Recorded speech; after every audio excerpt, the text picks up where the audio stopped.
If you're a golf coach, you don't have to be beholden to a club or a training center as a physical location anymore to make your living. If you want to do what you do online, it's possible.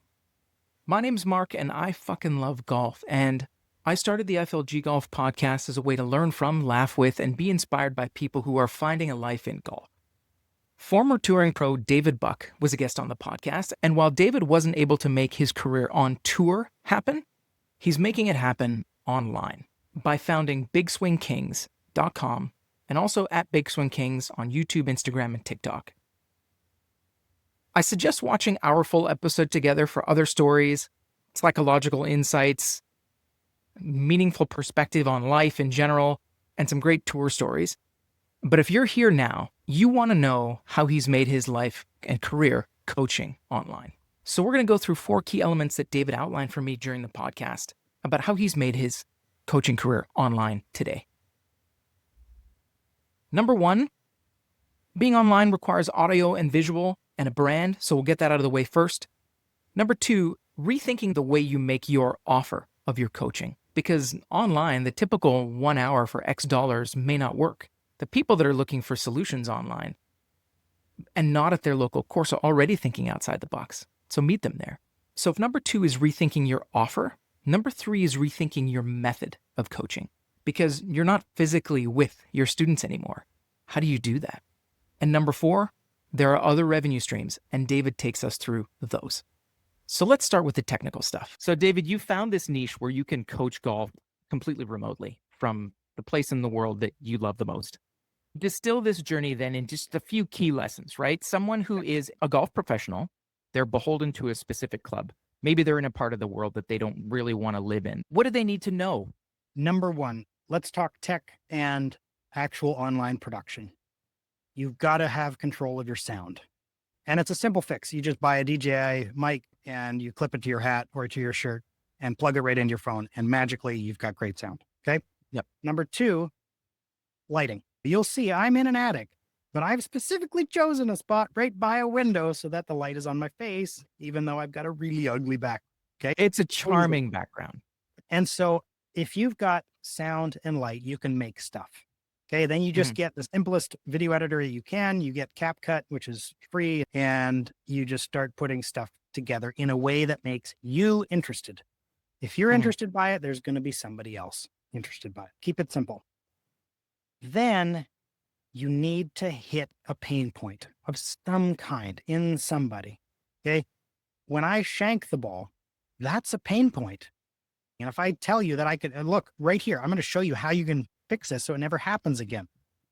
Oh, why would I not watch? So that's audio, visual, and topical. How about building a brand around you? In order to succeed in the online world, you have to have an audience.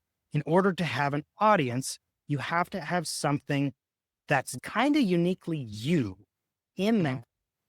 I am a very vocal, flamboyant, energetic, positive. You think so, David? I do think so, Mark. I love life and I love golf and I love seeing people succeed. So you don't have to be David. Chances are you're not going to be David, but you do have to be you. And you got to put yourself out there in whatever is your unique style.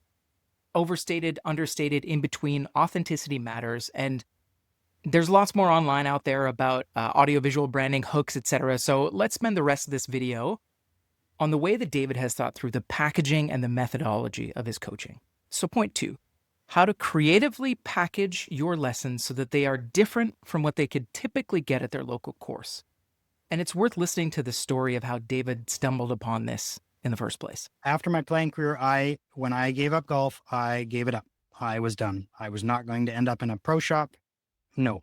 And so we started a number of different online things and they weren't very successful. But what we did learn in there was how to navigate the online world as far as content creation. And it culminated about a year and a half ago when we threw all the spaghetti at the wall. And one of the spaghettis that we threw at the wall was diving back into the golfing world. Now, for the last 20 years, I've coached golf. Now, it's been quietly. It's not been publicly. I've coached some juniors who are trying to become pros. I've coached people around me for a long time. And I think through things in a really fun way, but I started putting some of that stuff out online And it was really well received. So Hmm. much so that people started randomly just sending me their swings and being like, hey, can you critique this? I was getting like 15 to 20 people sending me their swing every day. So I'm like, oh shoot, Hmm.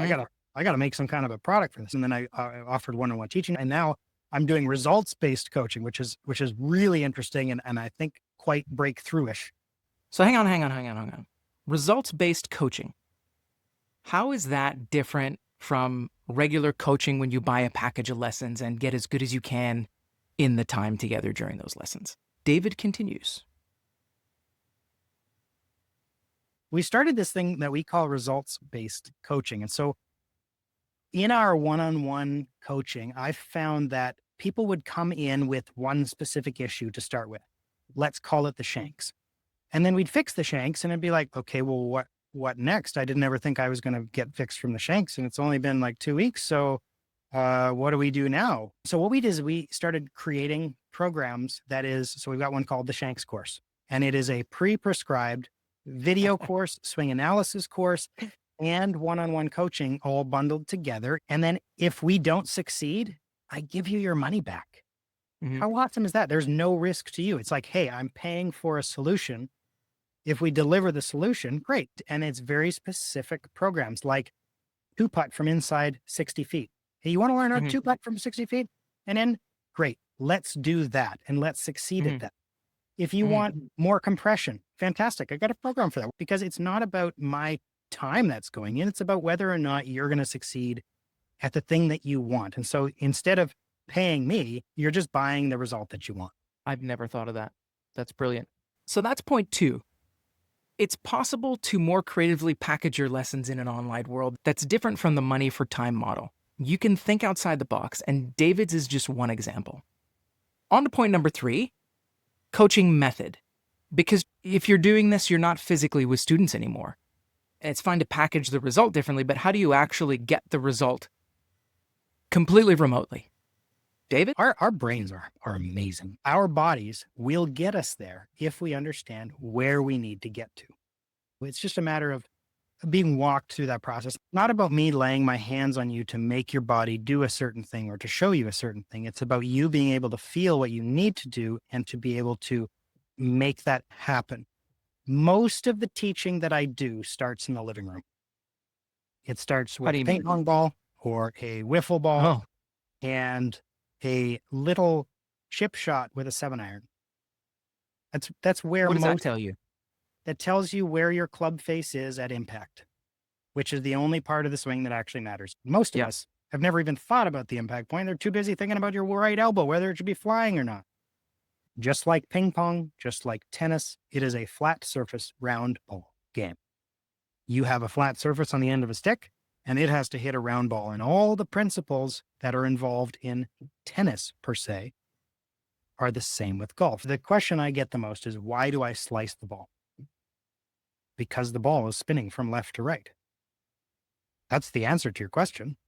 But Mhm. you don't want to think that. You want to think it's because my arm is in the wrong position or my body weight is wrong. Mhm. Not necessarily. If you have a tennis ball coming at you on the court and you want to hit a drop shot to the right side of the court, you don't think, okay, drop my elbow, make sure my head's in the right position, move my hips this way. And no, it's like just you hit it there.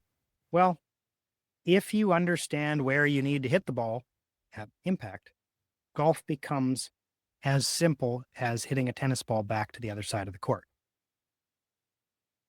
And when you meld that together with being able to explain to somebody where they actually need to get to at impact, you see some really beautiful, beautiful things where people don't shank it anymore and are able to hit solid shots. I'm gonna caveat this by saying there are a plethora of great, successful, popular coaches who are doing a great job. Unfortunately, the schooling that teaches coaches is very mechanically based. Mechanically based coaching can help the top of golfers, but it's not what most golfers need. Mhm. Trying to say That that makes very sense. carefully Yeah. because Yeah. I'm not out to offend people.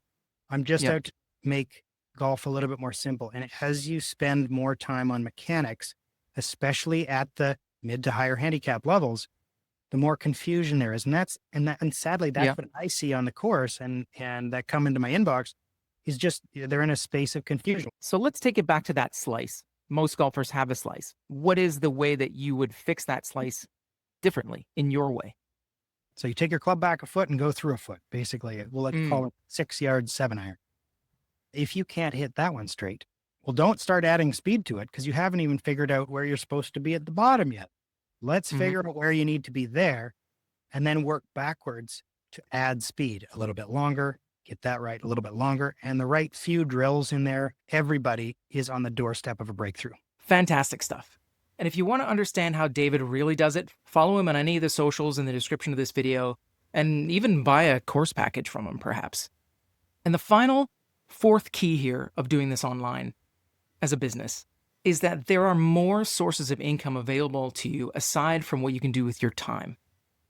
Listen to David tell it, spending particular attention on affiliate marketing. So in an online business, if you have attention, there's 1,000 companies that want to use your attention to sell their product, and people want Mhm, to buy those products. And if you are somebody that people trust, what mhm. better person to hear from? So let's talk about affiliate stuff and other companies a bit, because I've had that question before as to how you get these partnerships. I chase them and I chase Yep. the ones that fit for me. So for Mm, Avoda Golf produces same length irons and combo length irons and are rethinking how you can use your irons as tools in your bag to be more consistent. mhm. I loved their concept. I reached out to them. I bought a set of irons. I tested them out. I got them a whole bunch of sales. I kept poking, I kept emailing, was persistent. And then I saw that they were going to be down in the PGA show in Orlando. So I said, hey, can I come join you? Can I come and be in your booth and help Mhm. out? And they're like, well, no, but yes. And Yeah. through that, we've developed now a relationship that is very good, that is very profitable, that I have affiliate sales on any links that go through my to my link. And so I've Yep. produced quite a number of videos explaining and comparing, contrasting clubs. And I succeed by them succeeding. And that's where the win-win is. There are 6 different companies that I'm working with right now, all of whom I have reached out to personally and said, look, do we have an affiliate program? How do we do this? How can we work together? Love what you're doing, using your stuff already. I just want to get more traffic to your site. My interest is your interest, Yep. and go forward from there and build long-term relationships. It's not about a $500 check. It's about partnering with people that are going to help on the same vision that you have for your audience. More importantly, the nugget in there is that these aren't all going to come to you. Yes, if you are a superstar and you build a huge following, you're going to get marketing opportunities. But the reality is that you do have to pursue it as a business. Your content itself, what you make online, is going to get you so far. But you do have to treat that as a business and package that to where you're really going to make potentially even more money is that through sponsorship. You've got to hustle on the side rather than just making the product. You've got to find your partners as well. There's the two very different aspects of monetizing here. Yes. Yes. Then there's some online monetization stuff between YouTube and TikTok. And there's about 6 or 7 different revenue streams when you start succeeding online, where people start reaching out to you and sending you products and asking Yep. you to review them and having financial benefit from them because you have an audience. But it all comes down to that having something to share that you'd actually want to watch. So there you go. If you're a pro and there are already tools that you're recommending to your students, that's an affiliate marketing opportunity. Reach out.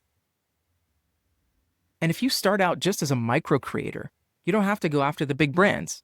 There are micro brands out there that are looking for advocates that provide similar, competing, cheaper, different products to what you might use from a big brand. It doesn't have to start huge.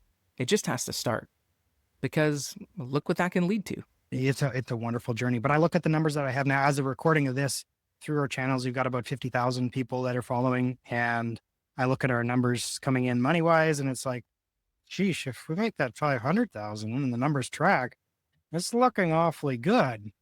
Yep. So And you're able to find that freedom of life pursuing something, right? From yeah, where you are, which is basically remote. You're 5 hours north of the fifth largest city in North America. The Arctic Circle, did you say? The FLG Golf Podcast exists for people to learn from and be inspired by others who found their lives in golf, and hopefully this has done that for you. Go check out David and what he's doing online. For more clips from the show, click right here, and for best of highlight reels from all our full episodes, click right here. Thanks again for watching. Fucking love golf.